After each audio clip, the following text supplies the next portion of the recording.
बापू आमदा तर या सोयाबीनवर आपला खर्चही निघत नाही की इतकी नापिकी झाली. खरं आहे बाबा तू औंदाच्या वल्ल्या दुष्काळामुळं एवढी नापिकी झाली. नुसतं तणकट झालं काय, सावकाराचं कर्जही फिटत नाही वाटायला, एवढे हाल होता औंदा. माझी नापिकी झाली आणि त्यातल्या त्या सोयाबीनला भाव नाही हो. कसं होईल ते होईल बा आपलं आता. आणि आमदा इतका पाऊस सांगितला की हरभरा येते की नाही चक जळून जाते आणि लावगडीचा बी पैसा नाही आपल्याकडे. काय करावं काय पताच लागणं बा.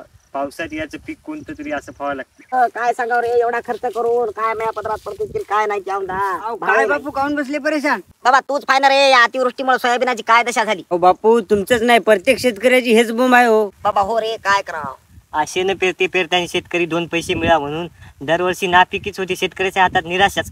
मला तर काहीच कळलं काय पेरावते. तुम्ही निराश होऊन शेती सोडू नका, काहीतरी नवीन पेरण्याचा प्रयत्न करा. बाबा हो रे, खरंच काय पेरावं नेमकं तू तरी सांग. बापू तुम्ही चियाची शेती करा. चियाची शेती बाबा नेमकं काय व्हायचं सांग बरं समजाव. बापू चियाची शेती म्हणजे आहे की नाही अगदी कमी खर्चामध्ये जास्त उत्पन्न आहे. आपल्या सोयाबीन हरभऱ्यासारखं ते पीक आहे. 100 ते 110 दिवसामध्ये यायचं. त्याच्यामध्ये एकरी तुम्हाला सांगतो 80 ते 90 हजार रुपये इतकं उत्पन्न होते. आणि लागणारा खर्च म्हणजे तुम्हाला सांगतो फक्त 3000 रुपयाचा आहे. त्या 3000 मध्ये तुम्हाला एक चियाची बॅग येणार 2 किलोची, एक खताचं पोतं येणार आणि एक कीटकनाशक येणार. बाबा बरीच माहिती सांगितली बा. मात्र आपल्या भागात कोणी शेतकऱ्यांना घेतलं नाही बाबा. हे पिकवल्यानंतर इकायचं कुठं रे. हो बापू, मी तुम्हाला एक नंबर देतो, त्या नंबरवर तुम्ही कॉन्टॅक्ट करा. ते तुम्हाला सांगतो तुमच्या वावरात येऊन तुमच्या मालाचा काटा करतात आणि नगदी पेमेंट मध्ये. आणि जर करता तुम्हाला त्यांच्यावर पण भरोसा नसेल तर आपल्या वाशिमला त्याचं शासकीय खरेदी केंद्र आहे, तिथे जाऊन तुम्ही तुमचा माल विकू शकता.